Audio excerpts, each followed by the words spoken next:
So welcome, Rob. Hi. Thank Thank you you for having me. for meeting me today for a discussion, a conversation about co-creating the third attractor. And there is one question I start with in all of my conversations, and it's a question, a very simple question. Do you know what the third attractor is? And can you give your understanding of what we mean when we talk about a third attractor? Well, I've heard that term a lot, and I've heard it in a lot of different contexts. So, Mm-hmm. um, one of the things that I think is important for any conversations that occur within the integrative worldview is that we try to be slow and gentle with our terminology so that we can understand Yeah. not talk past each other. Uh,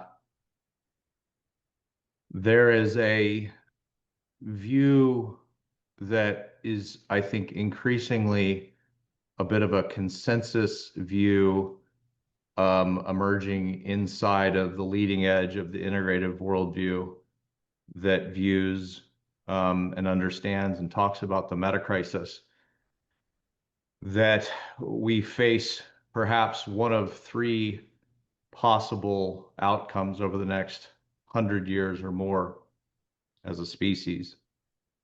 One is that we see some really deep and total civilizational collapse that is profound and somewhat analogous to prior smaller scale civilizational collapses that the collapsology scientists have looked at.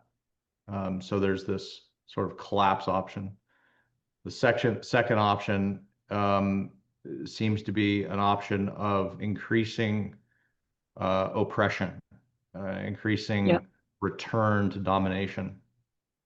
And when I say return to domination, I mean really returning to trend line domination for the last 10,000 years, where we have social structures of oppression in order to impose severe, controlled vertical hierarchy on a global basis,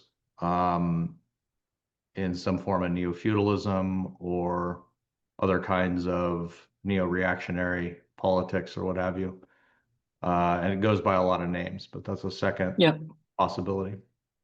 The third is some version of moving towards a more eudaimonic society, that we manage to understand and confront and organize for the deep contradictions and what Roy Bhaskar calls the demi-realities that are generated inside of the existing world systems, worldviews, the predominant worldviews that are generating the world system and its structures today.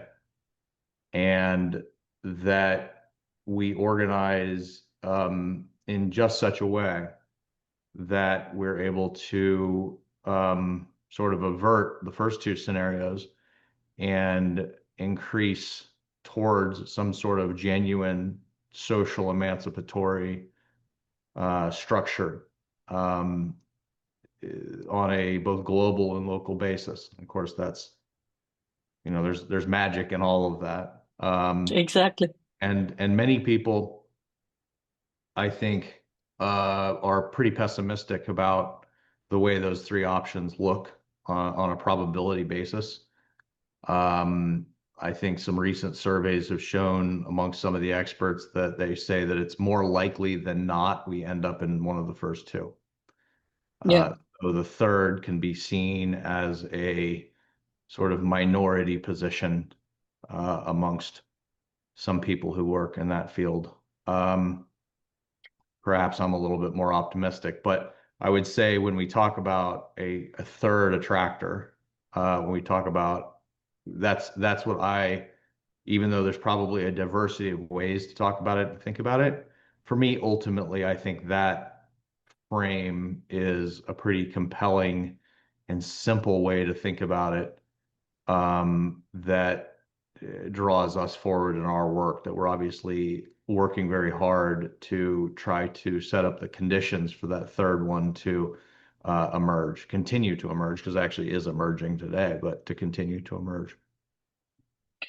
Yeah, exactly. That brings it totally to the point. And I want to add something to the likeliness of the third attractor. Some people also feel, and I'm probably in that camp, unfortunately, that the third attractor will be something that can fully emerge after a crash, that it's almost unavoidable that a crash will come one way or the other.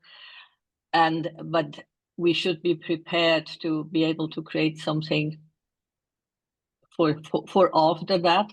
That's not a very uplifting vision. I'm aware of that, but that's probably where I kind of feel that could happen.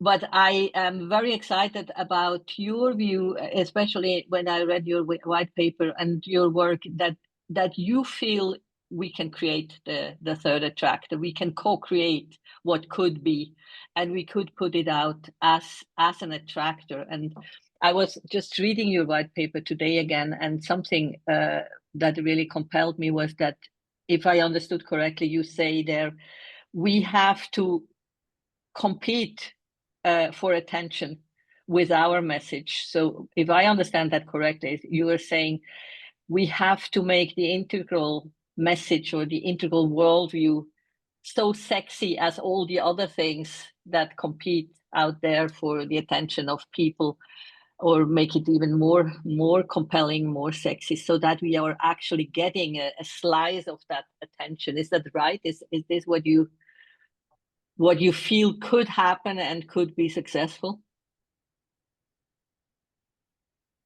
Yeah, a lot of the work I drew on in that white paper, the white paper is called A Sociology of Big Pictures, and it was called that for a very good reason, which is that I drew heavily on the work of Randall Collins, one of the great sociologists of our generation, who wrote one of his opus, the Sociology of Philosophies, in which he looked at how very, very large scale systems of thought end up becoming selected for from a social evolutionary point of view in the long scope of human history, 3,000, 4,000 years. And one of the points that he makes, which I think is, absolutely right, we can kind of see it amongst the epistemic anarchy that we are involved in today, is that several things that we could get into. One of which is that the best ideas don't win. The best idea Mm-hmm. networks do. The best idea networks win. So we have to center the network in the logic, in our strategic logic. And that's a really important component we can come back to. But one of the other things he talks about is the law of small numbers. And by that, he means that in any given world space, and again, it doesn't matter if it's 6th century Persia or, 200 BC in Greece, or, any, Japan 8th century, or or a global civilization of the 21st century, that there are going to be a limited number of large ideational structures that are selected Yeah. for a law of small numbers, and he says it's somewhere between 4 and 6. So for me, it is very clear that we have to take that seriously, and we have to adopt that point of view in order to build a network which has a self-replicating knowledge economy with novel social practices, novel tools, um, novel and self-reinforcing cultural capital and symbol systems that are generating an actual, real, and emergent knowledge structure Mm-hmm. that is undergirding for and amplifying the cultural energy of this worldview for itself, number one. And number two, acting as a home for those who want to select out of the other three. So I think that the way this has to occur is nuanced. It has to be intelligent. It has to be emergent. And it is not simply a matter of just speaking more loudly on Twitter. That is not the idea here. It is about generating a set of structures that are so much better fit for purpose, given the Yeah. large scale metasystematic structures of what's happening inside the world system, that the selection process becomes far easier for those who are already somewhat called to do so. And so our theory of change is really centered in that kind of a thesis, and we can talk, and I'm sure we will talk a lot more about that. Yeah. But yes, it is very much about the idea that we have to compete in an explicit way and be willing to. But what competition looks like has to be intelligent from this worldview. It has to be informed by this worldview's notions of transformation and social Yeah. objects and other kinds of dynamics that we take very seriously and that we might see and perhaps others do or do not, but those have to be accounted for inside of our strategic logic. Yeah. When we think quadrants, could we go a little bit into in which quadrants you think we already have the practices and tools, and they would more need to be propagated, whereas other quadrants probably still need a lot of work to actually define the tools or create the tools and practices? The good news is our theory of change really lives in the interior quadrants, and the integrative worldview is a return to the validation of the interior quadrants. So it plays to our Yeah. strengths. It plays to our strengths. So I would say that we have strength in the upper left in the sense that there's a psycho-spiritual dimension that is absolutely critical to what the integrative worldview offers, but that's also a good fit for the problematic that people find themselves in the prior three worldviews. That there is a not, well, at least the middle worldviews. The traditional worldview actually does a far better job of providing animating stories of wholeness for Yeah. identity. Um, the modern and postmodern worldview far less so. Uh, so by the time somebody gets into later stage maturities, they are finding themselves psychologically adrift, and they're finding themselves spiritually adrift. And so there's a new story of wholeness, and that's why we have an initiative literally called that. There is a new story Mm-hmm. of wholeness that arises that can reflect the identity of someone looking for they want to live a meaningful life. They can find a new home in this worldview, and that's a strength, and it's also a desperate hunger amongst a certain portion of our mature people around the world. By mature, you might call them cognitive or developmental elites, people who have had the luxury or the gifts or whatever to already have a pretty later stage kind of set of apprehensions or cognition. So I think we have strengths in the upper left that are really, really powerful. And our theory of change is deeply centered in that. Yeah. Um, and in particularly around identity. And then second, in the lower left, we have we have a strategy which is centered in the lower left in terms of the kind of coordinating network I'm talking about in the white paper, where we need to start cooperating across boundaries, and we need to start to find ways to develop cooperation protocols that can hold the integrative pluralism of a global movement. But this is a weakness for us. We are actually not good at doing this. Um, and there may be some reasons to think that the metasystematic mind or the integrative mind, it tends to have kind of an independent individuation streak that makes it a little more resistant to communion-oriented structures in some ways. But So is it, can I come in here and offer? I was thinking a lot about this, and for me, this is the challenge of Teal versus Turquoise. We because your goal in your white paper and our goal to change the world is in the end a turquoise goal, because that's where the holonic and wholeness thinking comes in again. But it's almost like we all don't want to accept fully. I can say that for myself, that we have to go through Teal first. And Teal has exactly these qualities that you just described of a more individualistic being and having difficulty to closely connect with others.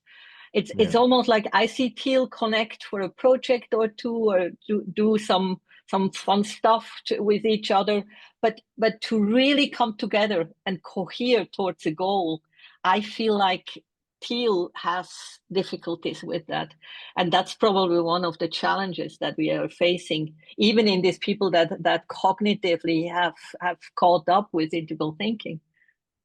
I think that there's some things going on here that make that a little bit historically contingent.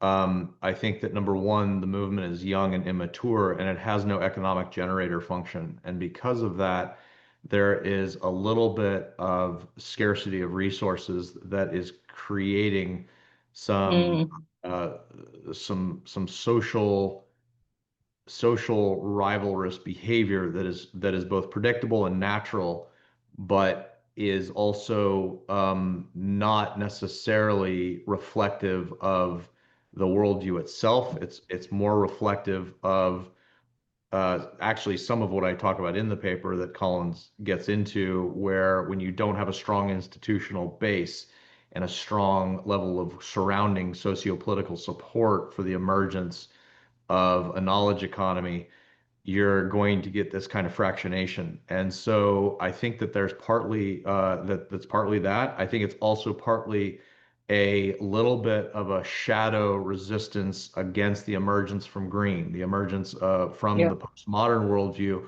where there tends to be an undiscerning, beautiful and very liberating feeling, but an undiscerning over communing that yeah. occurs.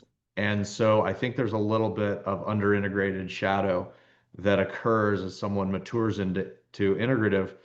And what's most important here is that the social structures aren't there to hold them in their more differentiated autonomy, Mm-hmm. um, while also allowing for a safe and well-functioning communion to occur. This is a maturity issue inside the movement's institutional structures and practices itself. Yeah, so that's now almost already lower right, yeah, where we don't have the structures to actually hold these new Yes, yes, communities, that's right. and even in organizations. I mean, I haven't seen truly integral organizations. You probably have, but I mean, I was watching Not the many, scene. not many, Yeah, not many. But again, it like these terms become very tricky because you might say, well, what is an integrative organization? And this gets into a little bit of our language problem when we deal with our social ontologies. Like, okay, can an organization be integrative, or are certain instances of its behavior integrative? Or, mm-hmm. to the extent that these things are always dynamic, metastable patterns of organizational form, what would an integrative form look like? And so these are really important and robust questions, but I want to be careful with the language that we Yeah, don't yeah. reify. We don't just reify this sort of like, oh, it's integrative or it's not. No, no, I agree. And what I would probably say, you could have an organization that is led by integrative principles. Whatever leadership then means, whatever integrative principles means, but in the end, yeah, it's about, in the end, it is about leadership when it comes Correct. to changing worldviews. I mean, that I'm pretty Correct. sure, because otherwise you don't have a coherence towards a shared purpose. Yeah, I absolutely agree with you. The defining function of a truly integrative organization is the who holds the power and does the power function from integrative consciousness or later. Yes, That's going to exactly. be the defining thing. Obviously, the values emanate from that, because even if you have the values on paper, but you don't have the consciousness to enact it, they will get downcoded. And so having the values is important, but ultimately the power function inside of an organization has to be held by those with the consciousness to do so in as robust a way as possible from the point of view of integrative apprehensions. Yeah, totally. And I hear, basically, I heard a lot of people saying, yeah, it needs deliberately developmental organizations. And I agree, I love deliberately developmental organizations, but that's not in itself a sign of integral consciousness or integral leadership. No, You of course not. can be deliberately developmental in orange and be Of more course. successful by applying this. No, So in we have to fact, be I mean, very I would, careful. yeah, sorry to interrupt. Go ahead. No, I just think we have to be very careful, as you say too, what it means and where it comes from, and that leads us back to our inner position. Where are we coming from deep down in terms of our consciousness development to actually be able to lead in an appropriate way that is actually integrative and doesn't just position itself as integrative. Every one of the Fortune 1000 companies has a learning and development department. Every Yeah. single leader of that L&D department would say, we are deliberately developing our people. Um, Yeah. that does not make them an integratively, deliberately developmental organization. It makes them a deliberately developmental organization, which is isomorphic to whatever the overall um, sort of four quadrant being of that organizational format is inside of their competitive environment, inside of their strategic environment, led by the leaders that they have in that organization, subject to the forces of the market and reproduction Mm. of the organizational form inside of that market, subject to the shareholders and who owns it or not. And all of those things constitute the nature of how that is going to be developmental. So it really matters that you get more fine-grained about saying, well, in what form is something developmental or not? What Exactly. the affordance is of that, and under what kind of worldview is it operating? Yeah, and then it all leads back to the foundational values that the organization is driven by. Is it all money, or are there? And I'm sure if we talk integral or integrative, we have to come up with new values to even value organizations. What is a successful organization has to be redefined, because it cannot be just financial success as it is today. So No, it certainly cannot be. But it's also important to notice that an organization, if it's operating in a competitive paradigm without a certain kind of more intelligent design to achieve resilience inside of that competitive environment, it will never be able to be true to any values it espouses, because it will be self-defeating. It'll be self-terminating. yeah. So yeah, you could try to compete in certain markets with a certain kind of value structure, but if they're not fit for purpose from a competitive point of view, those will not get selected for and it won't reproduce. It'll be unsustainable, it will fail. Exactly.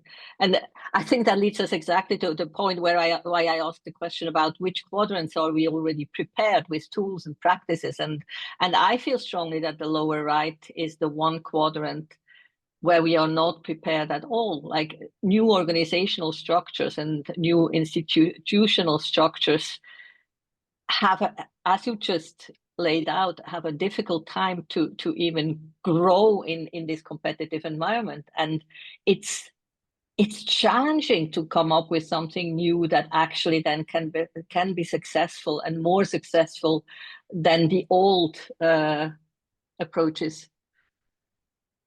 I think that Yeah, the there lower is, right's a weakness for sure. I yeah, would say the lower right's I would say the lower right is a weakness. yeah.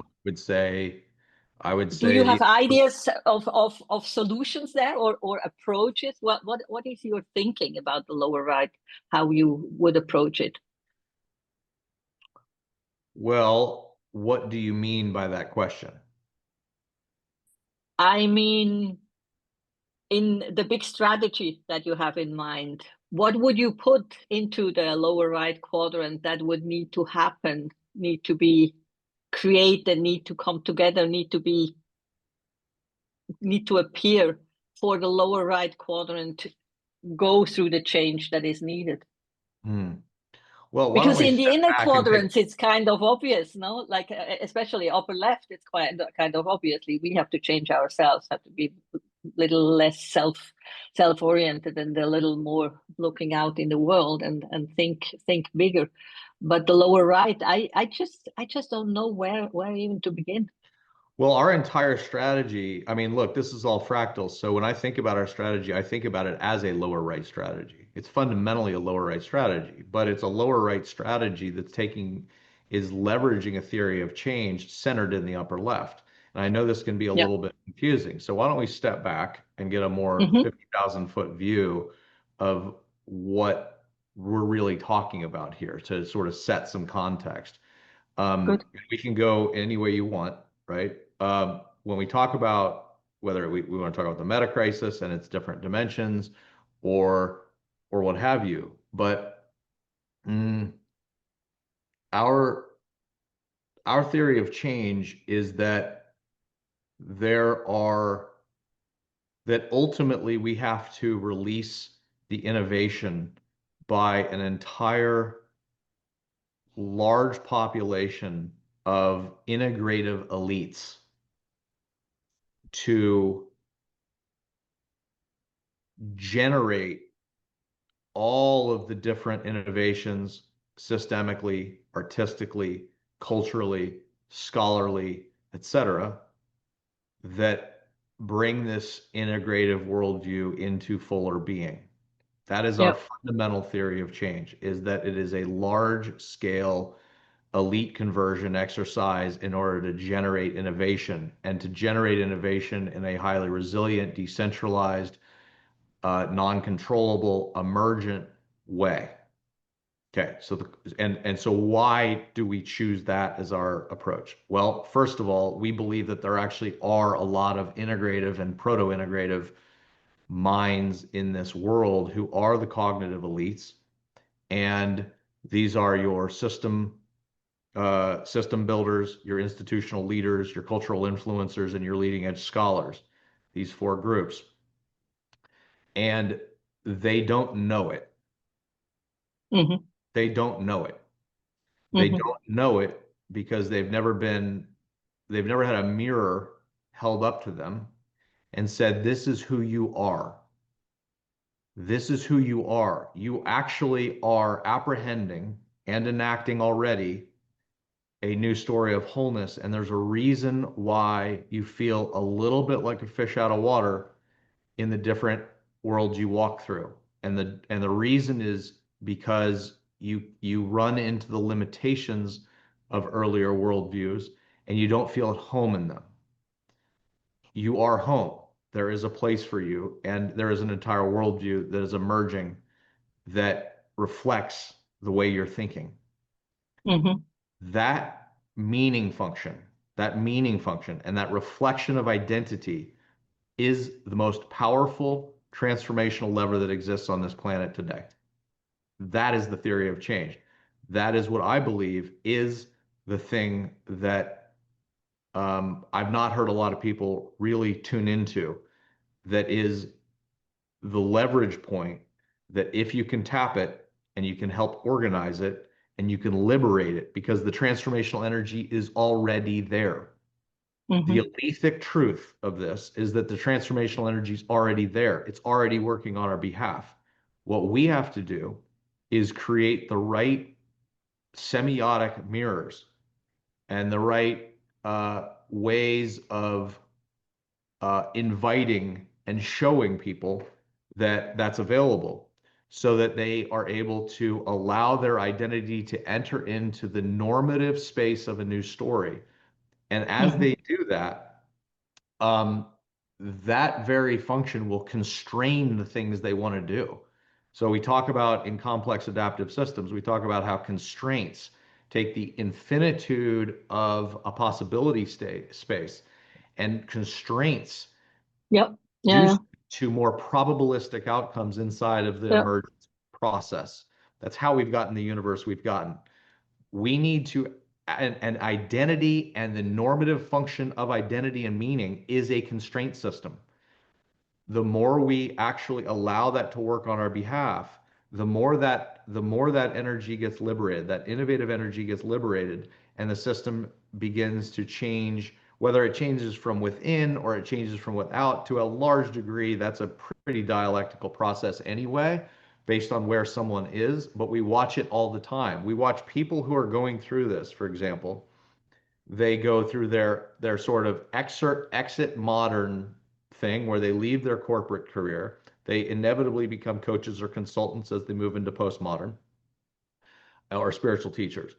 And they sort of then, as they move towards integrative, they have this dialectical relationship between moving inside the system and moving out of it, moving inside the system and moving out of it. And by inside and out, I'm talking about moving back into institutional power structures, leveraging their modern reputation to move inside of institutional power structures and then back out. The more they do that, the more that's an objective process and not a subjective one, the more they're naturally moving towards integrative anyway. Mm-hmm. So they are becoming the transformative agents.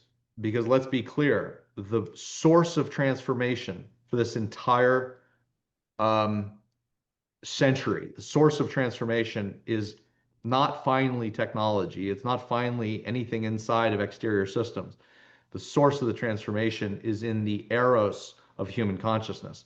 Human consciousness is what has the freedom to enact something new in the next moment that it didn't in the prior moment, right? It's a very sort of Kantian view of moral freedom. So our belief is that we have to tap into that and then develop the normative, cultural, and knowledge economy sort of surrounds that help those people to do the thing they're going to want to do anyway. That's the theory of change. So when we think about that, I'd say it is a very lower right oriented strategy in terms of how it's thinking systematically about doing this on a global basis, but it's leveraging the transformational fulcra that actually exists in the upper left, immersed in a 4-quadrant metacrisis. Yeah, I totally understand what you're saying, and it makes a lot of sense. I want to challenge one point here, a point that I grapple with a lot.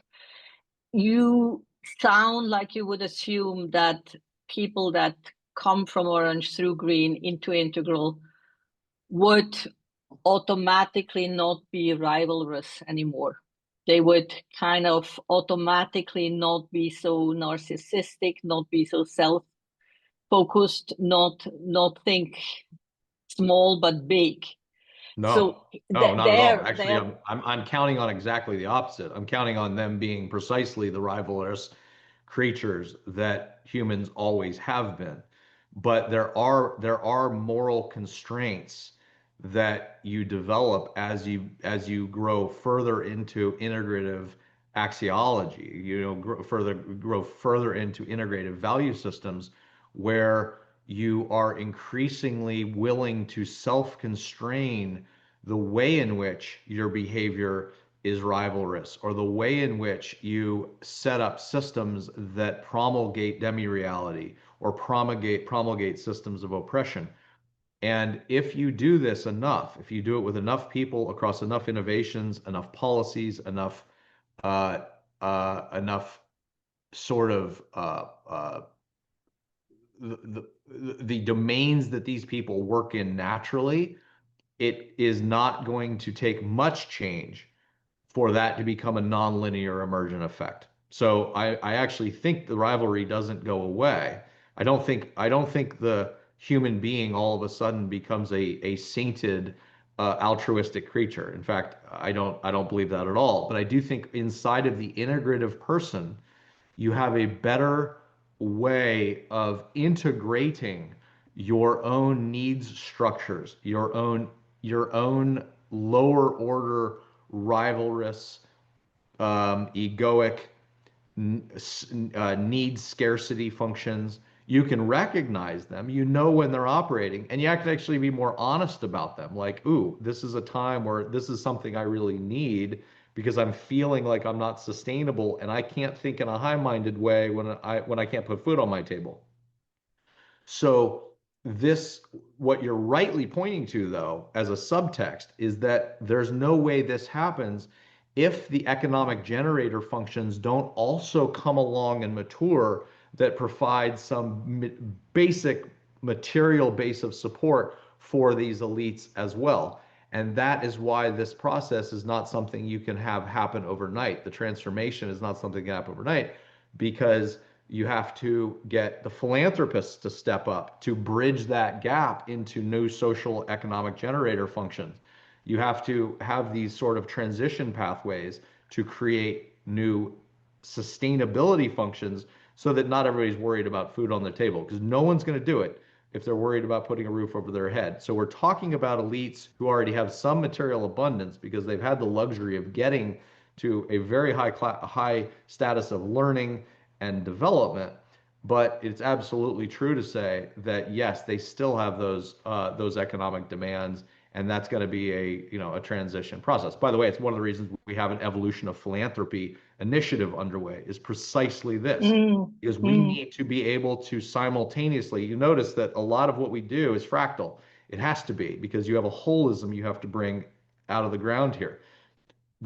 We have to be able to convince philanthropists to, let's say we had $1 million given this year. We need to be able to convince them to do $10 million in 3 years and $100 million in five and $1 billion in 10.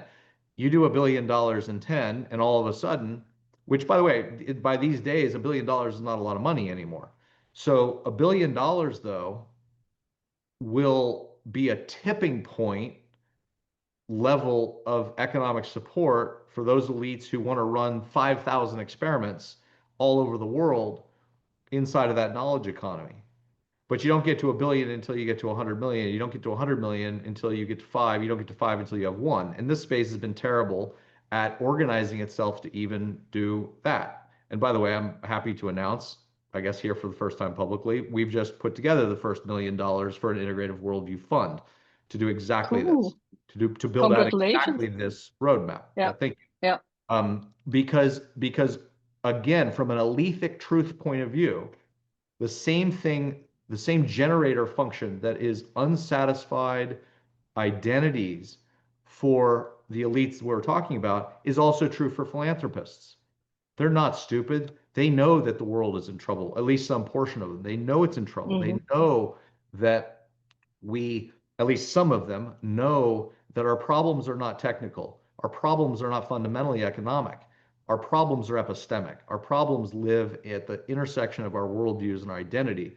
And it doesn't take many of those people to catalytically up level to the next level of functioning inside of that creation of a knowledge economy. And that's precisely what our thesis is. And so far it's bearing itself out.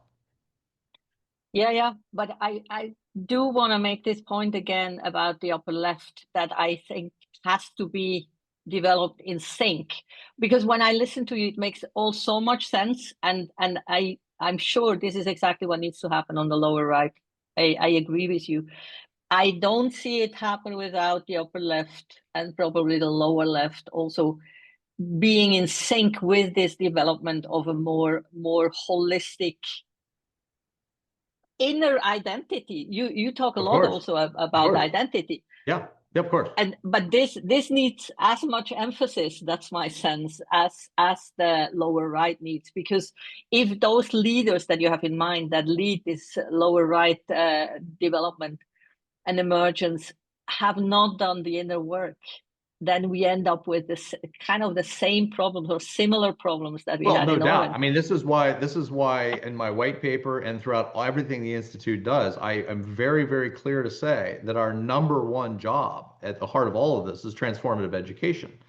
Because transformative education is what generates your vertical, not only your vertical maturation process, but the filling out of that at an integrative way that allows that person to clean up and start to integrate their shadow in a more clear and clean way. I mean, you want to talk about rivalry or rivalrous sort of demands inside of us. Those never get overcome as long as shadows driving the bus.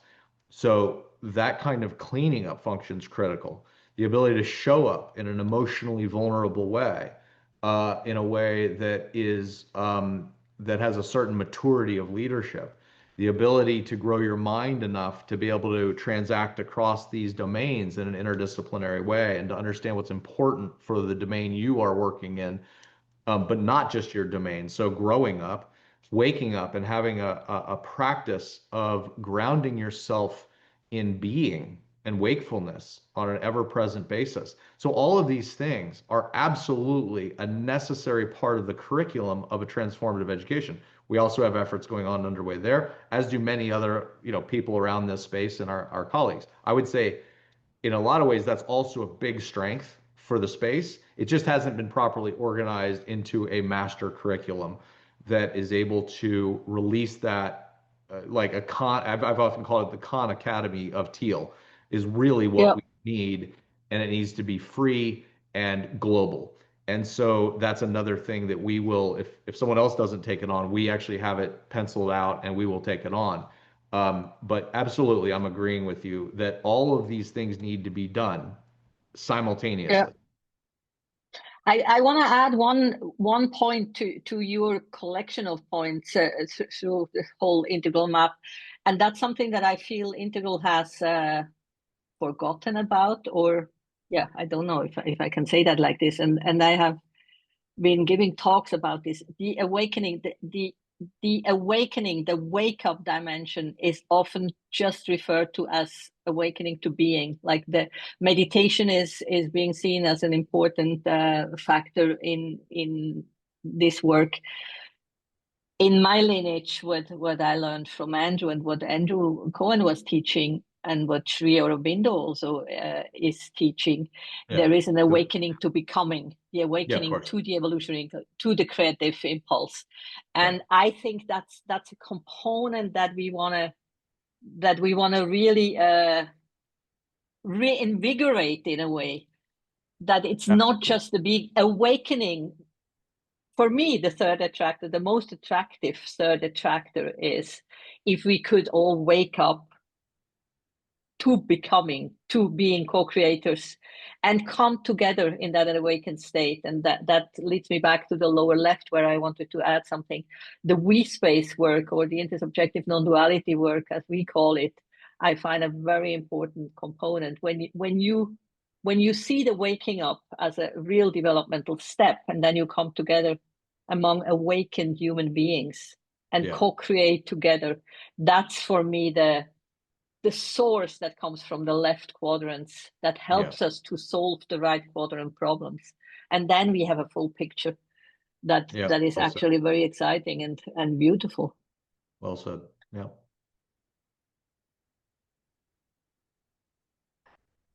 So that's wonderful. I want to ask you about the networks that you are advocating in your white paper, that the networks need to come together and connect, yeah, and that they have to agree on a minimal integrative worldview.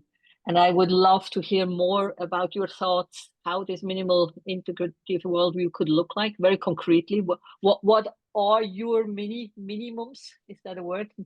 Minimus, Hmm. and how far are you in bringing the networks together in that way? Um, yeah. So let's start with the minimal integrative worldview, as a, as well, let's first talk about what that might mean, right? Yeah, So what we had in, let's say, the last 40 years, was we had a whole series of, depending on how you slice it, you could go back actually more than a century, but for our lifetimes, the last 40 years has been sort of a generation one of integrative meta theories. And what we saw begin to emerge over the last 10 or 15 years was these systems come into dialogue. And what we found is that they can actually dialogue fairly successfully if done properly. And that set the framework and the groundwork for the possibility for a second generation or an integrative metatheory 2.0. And what the promise of an integrative metatheory 2.0 holds is the idea that we can truly, in an integrative way, right, take what each of these beautiful systems, which were developed over decades amongst networks of scholars, often with a genius founder at the core of them.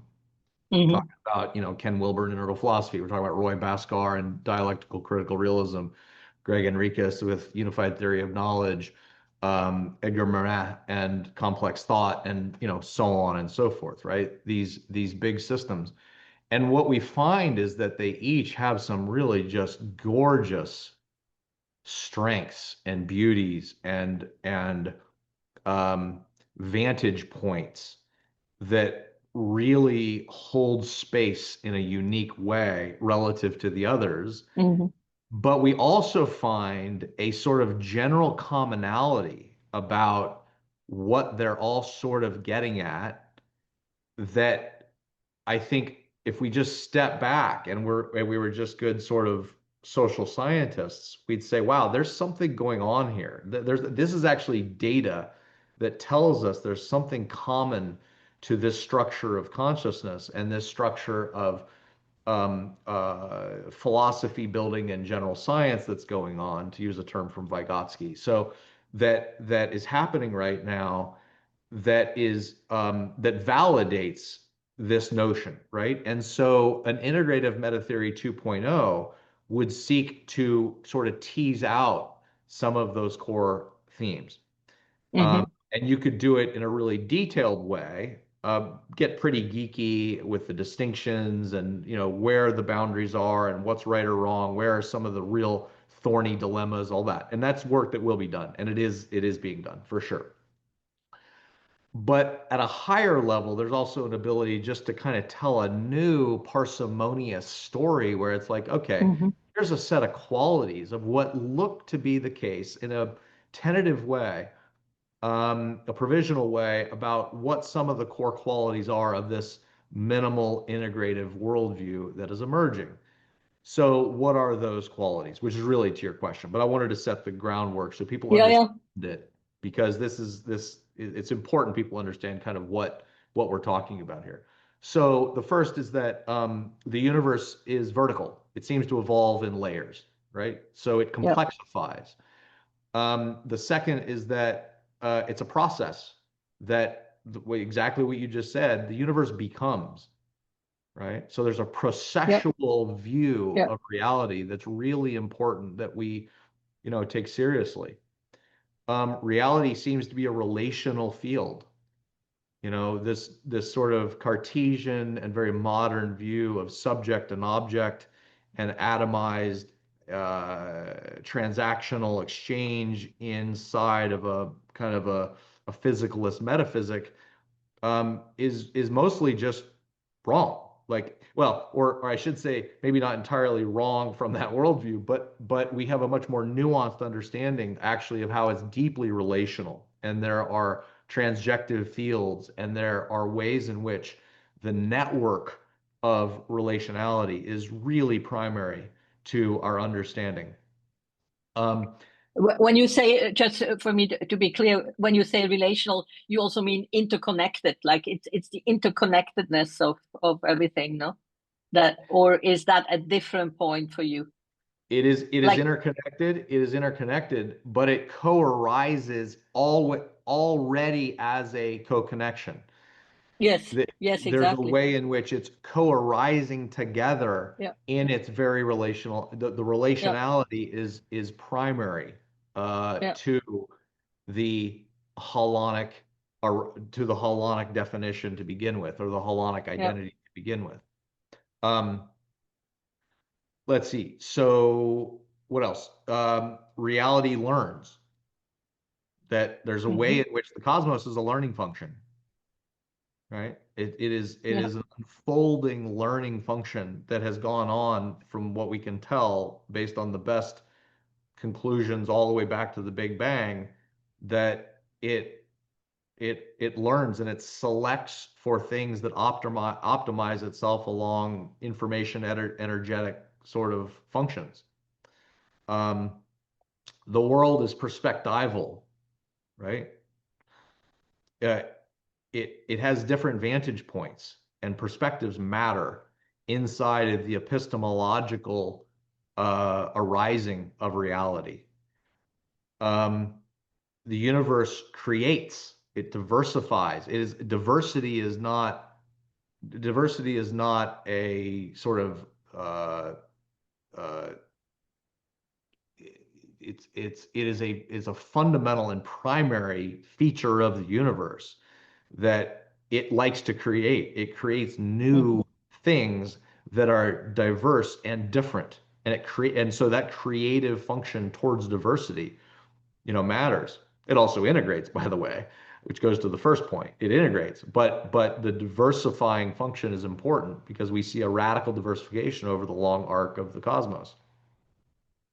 And then finally, the final quality we think is that the universe is ultimately this. I want to be careful here, but it's ultimately one. It's ultimately singular. It's Yes. ultimately Yes. non-dual.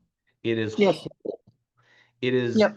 maybe not monistic in a naive monism or a simple monistic sense, but there's a way in which it is non-dual in its integrative pluralism. The universe Yep. is integratively plural. Which means, and that would be the question to you if you agree with that, which ultimately means that we are the universe in this totally non-dual view. There are two kind of conclusions that I would draw. I would say, okay, that means we are the universe, all of us, and we are the co-creators. So that asks something from all of us, and also it would give us agency. Would this be 100%. part? Yeah, okay. 100%. Then we are 100%. totally But together but because that's kind of, wouldn't you agree that that's one big split in the world of new thinking and new worldviews of people that would say we have agency and people that say we don't have agency? It's all deterministic. Sam Harris, for example, is a good example of this worldview. Well, yeah, I mean, again, we'd have to tease up precisely what somebody means by agency because demi-realities constrain agency for sure. Ideology Yeah, sure, constrains agency. sure. And so systems of oppression absolutely strip agency from people. But as Viktor Frankl showed, like even in the worst conditions ever, uh, we have we have final agency inside of Yeah, ourselves. yeah, Again, back to Kant, like our moral autonomy is primary and fundamental as as beings that have to be able to justify to ourselves why we do something. Our why can yeah, only come from within as we picture ourselves as a citizen of the kingdom of ends. Like that is an identity function to get into Christine Korsgaard's defense of Kant. Like that identity function is what is a source of normativity. So yes, our agency is intact. But I want to return to the qualities I mentioned because actually in the new story of wholeness that we're architecting, this is how we actually say this. You are the universe mhm, complexifying. That's the layer. mhm, You are the mhm, universe becoming. That's the process. You are the universe relating. That's the relational mhm. field. You are the Beautiful. universe learning. Yeah, That's that's the cosmos as a classroom. You are the universe valuing. Being is intrinsically valuable. You are the universe seeing. That's the perspectivality. You are the universe creating. That's the diversifying. And you are the universe awakening. That is the non-dual being. So we're very clear to draw that line between, on the one hand, the pluralism of these qualities and the only place where they finally integrate, which is in the non-dual awakened and awakened in your sense, both being and becoming, but actually yeah, even more uh, sort of nuanced than that, awakened in all of these dimensions. Yes, exactly. Yeah, yeah. Yeah, that's beautiful. So that's the baseline where you see all these big meta theories could meet in This is these the values, baseline in where these. I think yes, I think all of these meta theories um, meet there more or less. There's a few places where they might be a little less sympathetic to certain of these things than others, but ultimately we think that they all meet fundamentally in this place.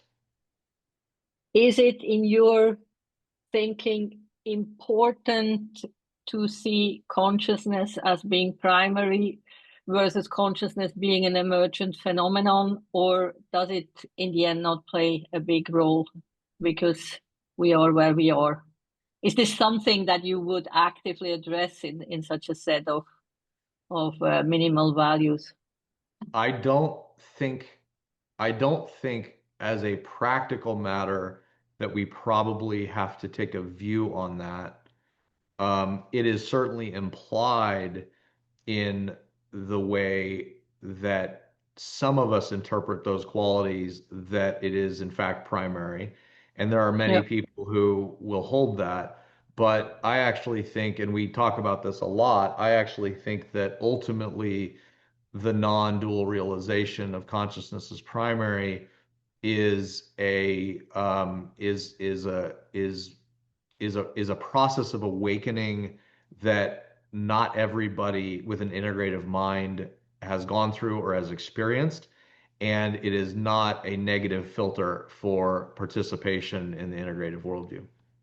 yeah, yeah, that's very good because I think it's important to see it like this because yeah, for the conclusions and for what we want to create, it actually doesn't play a big part. It That's actually doesn't that's matter. my view. That's my view. And Yeah, I yeah, think no, that I there's a agree. lot of there's gonna be a lot of really interesting and robust um, you know, uh, science and philosophy that continues to occur this century with consciousness studies. I do think consciousness is coming online in a really strong way as a legitimate field of scientific inquiry, which Yeah, yeah, is which I think it is something we should defend. That is something we should defend as a scientific process, and that is in our best interest. I think it's happening naturally anyway.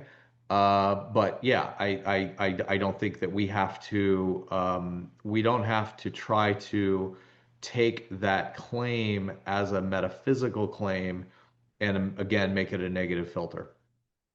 yeah, yeah. I agree. So where are we? Where are you with actually bringing together these different meta theories or the different prototypes that are already working and thinking about all of this? Well, almost every single thing that we've talked about in the last, I guess, hour, we have a project underway to address. Yeah, Because the way we see it is that we are an incubation site for each of the pieces of this fractal that need to come into being. We're under no illusions that we're going to get it right or that we're not going to have a lot of failures or that this is not experimental.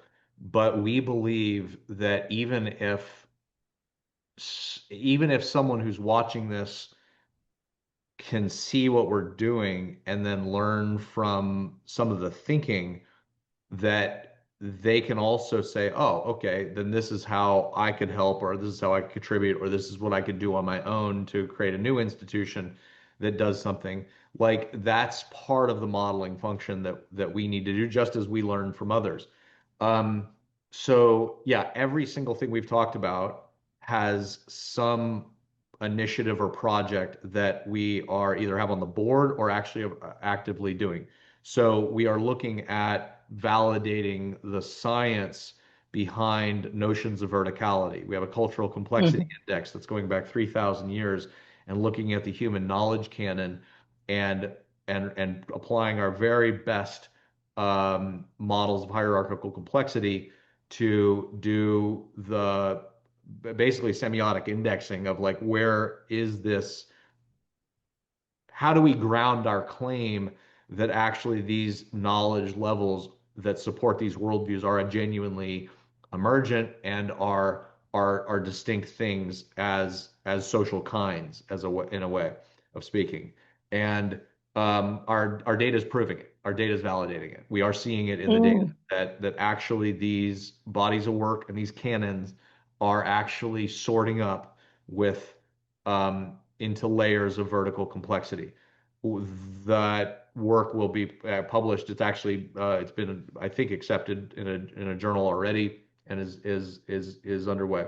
We're doing the same thing with the Faith Development Initiative, taking Fowler's work on faith development and trying to rationally reconstruct learning pathways for faith development so that the process of maturation into more integrative arcs of ultimate concern, that can become a protocol that can be shared with faith communities around the world, spiritual directors, spiritual curricula, etc. So that's a project we have underway. At the heart of the knowledge economy we want to create, we have just formed the first academic journal to really try to put Integrative Metatheory 2.0 together, and we're building an academic society around it. And we've got our first several dozen scholars who have signed on to do that. We'll be announcing that academic journal. It'll probably already be announced by the time you publish. I don't know what your cycle will be, but we'll be announcing that soon. My cycle is very quick. I will publish tomorrow. Perfect. Well, then that Yeah, may also be breaking news that we'll have a new academic journal yeah, that is live. You can look at it at integrationjournal.org. great. Integrationjournal.org. That will be that will be live. We will build up. We will bring forward academic conferences. We'll bring up new symposia. We have a unified worldview initiative led by Greg Enriquez from Unified Theory of Knowledge, who is looking at how to do a a bit of a synthesizing of some of these knowledge systems, and that work is getting started as we speak. Um, vertical leadership is going to be a big one, and ultimately, I think that's going to emerge from the leaders who come on board as part of mm, how do I say this fast way? I'm still looking for the people to lead the assembly of that project and that platform. We have several experiments underway in that, but that one need leadership. We've got AI. We've got AI. Mm. Several AI tools that are under development for doing new forms of meta science and other kinds of things that would be basically concretize and materialize the social practices from this worldview, which is also really important. Actually, it's critical. Um, let's see, we have the Evolution of Philanthropy initiative underway to Yeah. put the call out to philanthropists to tell them why they should be taking this seriously and to start to allocate a portion of their philanthropic giving to worldview formation and the underlying epistemic processes that are generative causes for the meta crisis to begin with. Like you can rearrange the deck chairs on the Titanic all day long. You are going to be fighting a losing rear action battle. It's not going to work. We have to get to the generator functions, at least some percentage. It doesn't have to be even 20%. It could be 2 or 3% of Yeah, the yeah. philanthropic thing, and it would make a massive long-term generational long impact. It's the largest Archimedean lever we believe that exists, and on and on. Like there's a whole series Would of you things say we're doing. that right now money is really if you had more money, you could do exponentially more? I'm asking that because I know how difficult it is to size up Yeah, what we are talking about here. But yeah, you feel like you would be prepared with more money to do much more. yes. And I've said this That's publicly many cool. times, our scarce resource is the cousin of money, which is leadership. Actually, our real Yeah, scarce yeah, resource is leadership. We need the mature leadership to be able to take on these things. That said, I will say that I believe we have enough now, after having done this with the Institute for 2.5 years. We now have enough, I think, maturity of view on what should be done, at least as next steps, to be able to bring leaders into that process, that if we had the money, we could deploy it in ways that are actually pretty effective. I said something quite different a year and a half ago, actually, to even to donors. I said, it's not that we don't need money. Money's always going to add as rocket fuel, but I wouldn't run out and spend it today, because there's a learning function that you have to go yeah, through, yeah, is irreducibly necessary to go through before you can spend money wisely. yeah, And that's always going to be the case to some extent, at every step of this process.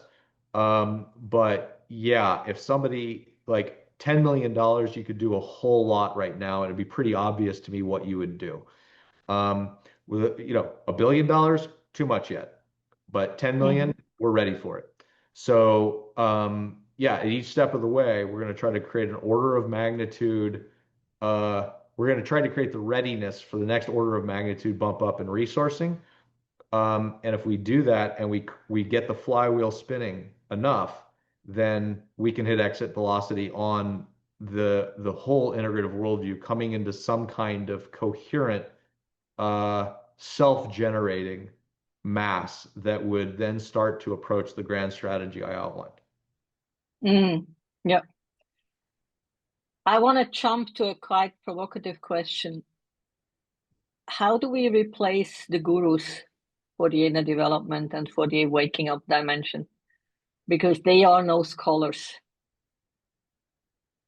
And I have a sense there is still a need for this kind of wisdom that the gurus were representing and transmitting. And they seem to die out and not be accepted anymore. So what's your view about on awakening and the awakening pathways? I don't see this as a particularly hard problem. So first of all, there is going to be in your large population of people who are on the path of awakening or a path of liberation, there are going to be a whole group of people that do not have a guru instinct or a desire to be inside of a guru system, as such. And those people can find a path of liberation that is adequately scaffolded, I think, in many ways, with what you might call modern or even post-modern ways of educating and transforming into awakening. Um, you're also going to have some people typologically that very much need to live in that second person relational space, um, in order for that awakening to occur. And this, of course, gets deeply karmic as well, in terms of what Mm-hmm, path of mm-hmm, awakening somebody is on, whether they're on a path of karma yoga and good works, or they're on a path of, Raja yoga, or they're a jnani, and they can do it more through the path of the mind. Or all of the other different ways, which are fundamentally first, second, third person kinds of orientations that people come into this with karmically. So I think, again, in a well functioning ecosystem of a in an ecosystem of services and offerings and socialization and support functions across an integrative worldview, there's going to be a wide swath of ways in which people can engage in a path of liberation that meets them where they are, and that also has enough reflexivity in it, built into the very mm-hmm, normative structure of that space, that absolutely filters out for the bad guru problem. The guru is underdeveloped, that has the awakening, but hasn't done the shadow work, has the awakening, but is still psychosexually caught up. And so they use their hidden power dynamics to get laid. Like all of these things that have happened up to this point are are knowable, and we know what those Hmm. maps and we know where those potholes are.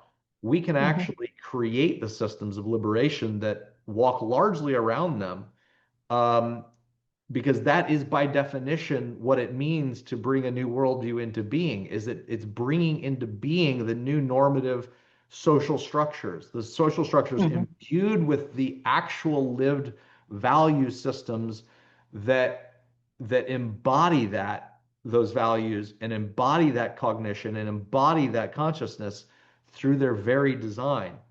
That's the world we're trying to give to our kids and our grandkids. And so it's a self-healing problem if we do our other parts right. Hmm. Very good. Um, I have still a lot of questions. How are you with time? I'm fine. Good. So what I'm still interested in is uh,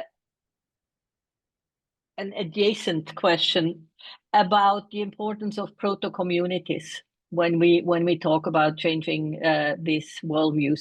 Do you think they are important, or I can also frame it a little bigger? With almost all my conversation partners, I had this conversation about, is it a top-down approach that we need or a bottom-up? And almost every time we end up saying it needs both. But Yeah. I specifically would like to know from you, do you think we need proto communities? We need communities, even small Yeah. ones, that try new ways. Yeah. 100%. 100%. And we do have an initiative on the board for this. But again, it needs leadership, and I'd love to not have to do it. I'd love to combine with somebody else who's already in this area. We certainly have friends that are doing certain kinds of proto communities as practice spaces or as lived spiritual experiments or Yeah. what have you. And that's all fine. What I would like to see is we need to institutionalize that knowledge system at a far more sophisticated level. We need to actually create, for lack of a better term, like an institute of um, of of of local community building. Like, how Yeah. do you create regenerative community from the integrative worldview in all four quadrants and then run experiments around the world to do it, networking the knowledge of what's working and what's not, like these kinds of things. So we've looked into it. We haven't yet found that exactly. We've seen pieces of it inside of some of the regenerative agricultural community, Hmm. in some of the spiritual community networks, what have you. But ultimately, I would love to see some leaders, approach us or work with us to try to systematize this, because we need more innovation at the level of the lived community on a local basis. Yeah, I agree. And I actually think it's very challenging to do so. I saw a conversation between Layman and I forgot her name, who lives in a Buddhist community. And she was saying it's just very difficult to create community and stay together as community and interact as community. And it almost sounded like, and I have heard that from other communities, and I mean, it was not so different in Old Enlightened Next.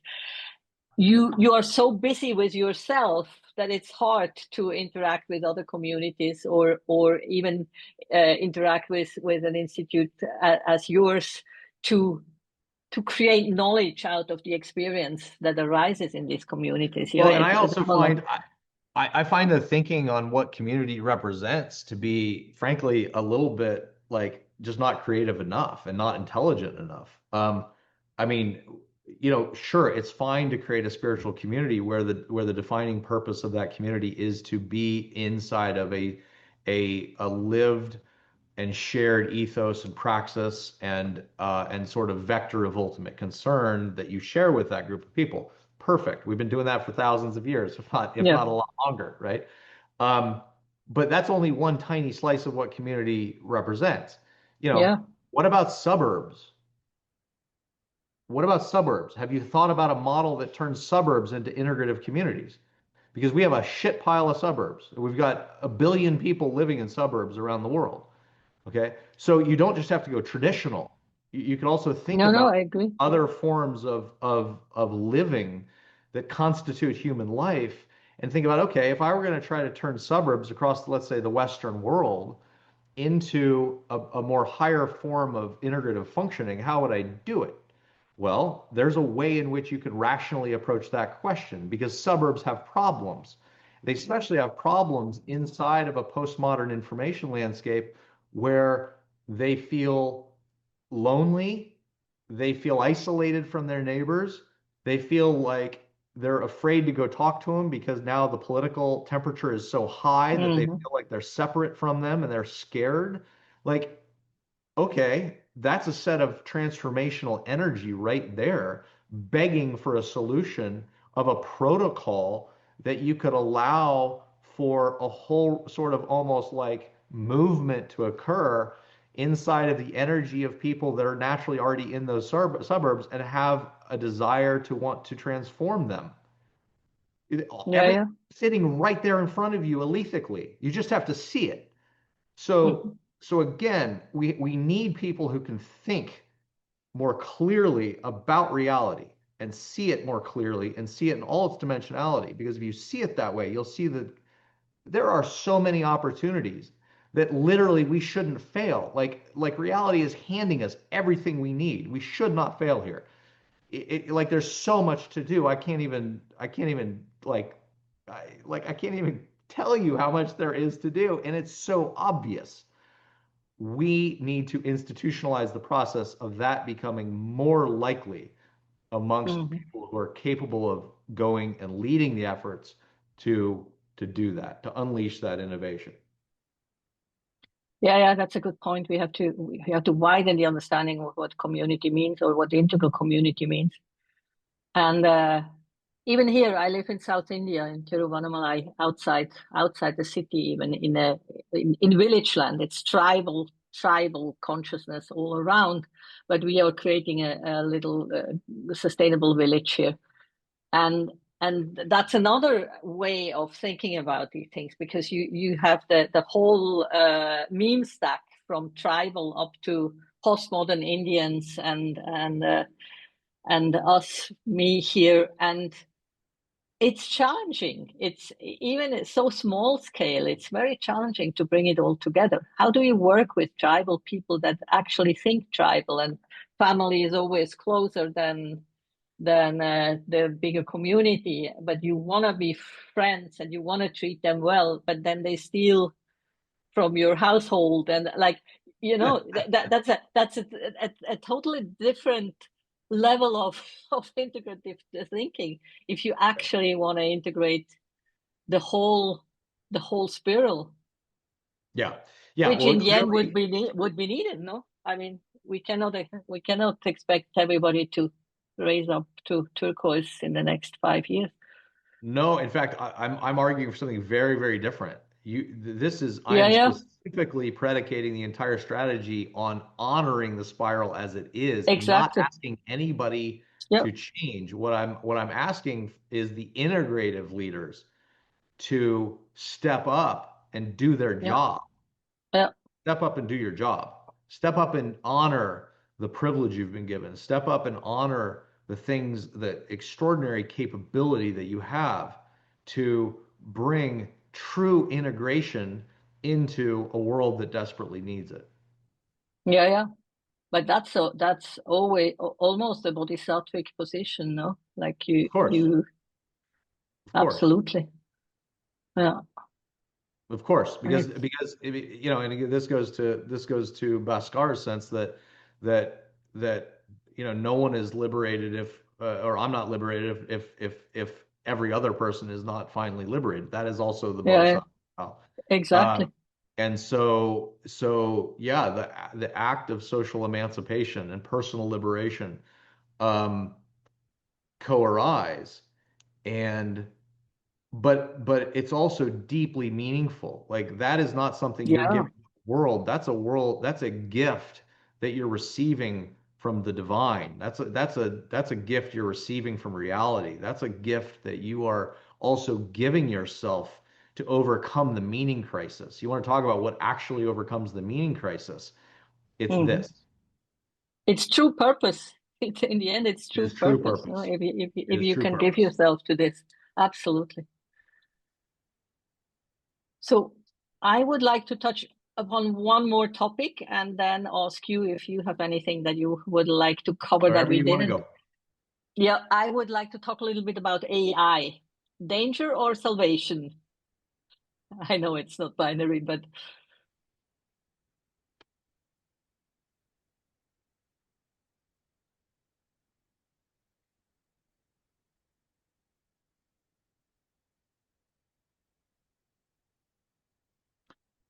I mean, AI is going to AI is just the next tool in the human's arsenal for the deep psychological generator function of the metacrisis to begin with, which is status and power and social dominance.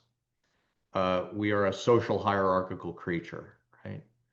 Um, there was a period probably in the Paleolithic where we were less so, and uh, but for the last 10,000 years we've been pretty hierarchical as we've competed for energy and resources and sex mm, actually. Um, hmm so AI is just another iteration of a toolkit that allows for that game to be played.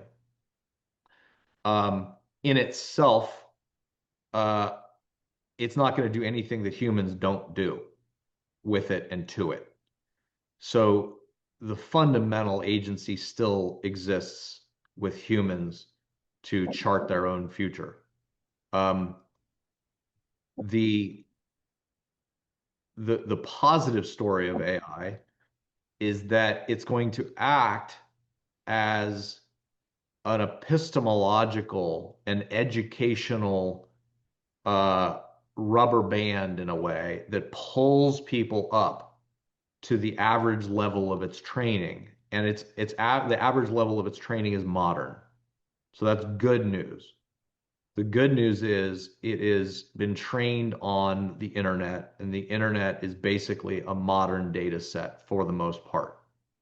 And so as it diffuses into social systems, it's going to act as a decentralized, transformative education tool in a billion different ways every single day inside of micro contexts. You couldn't have asked for a more powerful transformational lever for humanity than that. Full stop. It's extraordinary. It's extraordinary because it'll be decentralized because it is decentralized and it's in your hands hmm and hmm it's inside your post in X because you say something and it gets qualified and fact checked in the moment, and it acts as a new kind of adjudication function, truth adjudication function for what are currently broken processes. hmm When I talk about hyperreality drawing on Baudrillard and the fact that we don't know up from down and we're in epistemic anarchy, AI is something that will help with that a lot. And we're already seeing that it is as people then look to this third party authority to try to rationally legitimate their own position. Going to Enriquez's U talk, we are justifying primates. So in the final analysis, we always also want to be able to justify why we say something, whether we like it or not. We want to be able to justify it. And AI really helps with that adjudication function and that justifying function. Now, it's also true, of course, that those very systems will become systems of oppression for the first reason I talked about. Of course, we're going to use them that way. We use everything Yeah. that way. Of course, we're going to use it that way, right? Of course, we're going to use it for um, re-verticalizing the world, returning to the trend line of vertical hierarchical society that again has been mostly all through history, but we had a bit of a like we an off trend century. Really, the 20th century was an off trend century for the flattening and leveling. Well, we're Hmm. probably heading back to trend line at this point, and AI is going to be used for that. So my view is that AI has to be used by those who would use it for actualization hierarchies and not dominator hierarchies. And Hmm. again, this goes fully back to our theory of change. We need the elites who are creating the the world of the future through their very actions and their innovations, the system builders, the cultural influencers, the institutional leaders, and the leading edge scholars. We need them to be using AI to create actualization hierarchies that are better fit for purpose Yeah. inside of the elithic realities that they're serving. And if they do that, it will outcompete the domination systems that AI represent. Yeah. I agree with every word. I wonder because you hear a lot of people also claiming that the big danger of AI is not coming from us humans and how we use it, but from AI itself. And I don't hear you believe that this is a big danger. Whereas there are people out there that are making this strong point that it's only in like in a matter of 2 or 3 or 5 years, and AI will literally take over. And then it's not just human beings using AI either in a positive or negative way, but it's actually AI taking over. No, that totally misunderstands the nature of our the way power is distributed amongst our social objects and our social structures on a global basis. It if any version of that happens, and I believe that it will to some degree, it's because a human or a human political system decided to insert AI into the power structures so that it could become the force of domination that I'm talking about. And Mm-hmm. Yeah, yeah, I am already granting, of course that's going to happen. It's already happening, yeah, right? sure. So yes, you put AI in charge of the nuclear arsenal, and probably, the likelihood goes up that we're going to blow ourselves up. Well, the likelihood's already pretty high, actually, this century. Like Mm-hmm. in the four existential risks, nuclear annihilation being one of them, like the probability is already pretty high. You put AI in charge, and well, that's a bad choice.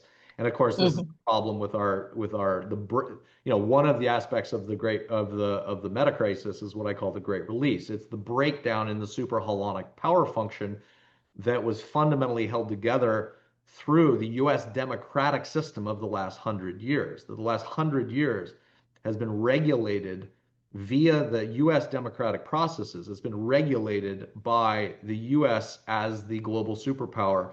And it's the form and organization of power regulation it has set up um, and enacted worldwide as both an economic, moral, and security apparatus. So, to the extent we are in a great release where the US is breaking down and we are entering now a form of global anarchic realism, uh, you could see the US do something stupid like stick AI at the core of its, all of its, some of its key systems because Yeah, the yeah. democratic process is thrashed in the US. So those are the kind of disconnects that we should expect. And this goes back to your very first point. Like, is the way in which we go to the future through a massive collapse or not? And this gets to that actually. Yeah, yeah, exactly. It's literally open. Nobody knows where it will go. No, it's that makes so many people so insecure and so anxious. Of course it does. Of course it Which does. But which is my message to them is that not only is there reason for hope, um, you actually have something you can do about it, and you have something yeah, you can do about it that it doesn't matter what the future becomes. The moment you choose to do something about it, you're working in the present. You are yeah, more powerful. You are more embodied inside of your own agency. you're taking responsibility in a way that is so spiritually enriching and so animating and so um, uh, so hmm, so transcendent to Yeah. the oppressive demi-realities that you are currently operating under, that you now feel completely or mostly liberated in a really powerful way. It's good for you. It'll be good for the people around you. It's better for your family. It's better for the institutions you lead. And so I think we just have simply a better solution for you, truly. Yeah, and that brings the third attractor to a real point. Yeah, if we can convey that to people that they actually have agency and they can act, that they can do something in their own lives or wherever they are, that is a third attractor that I could imagine It has to could alleviate attract. suffering. It has Yeah, to yeah, solve a problem. It has to work. If you really want to be very simple about it, the third attractor is simple and obvious. yeah, It's a better solution that works to yeah, solve problem and pain. If you create that, you will have a line out your door. That's the job. yeah, yeah, exactly. Beautiful. And the pain is out there. The pain is absolutely manifold. Yeah, and it gets worse day by day, feels like, no? Mhm. Yeah, Which is why the closer we get to anything resembling a collapse, the more these systems break, the more rocket fuel we have for our very project. The more rocket yeah, fuel, the more the integrative worldview becomes inevitable. It's all path yeah, dependent, but the more inevitable it becomes because it is simply a better solution to address the pain and terror that people feel because they do not have a home and they can't make sense of the world as it is. And this is a holistic, credible, self-aware, self-critical solution yeah. for that.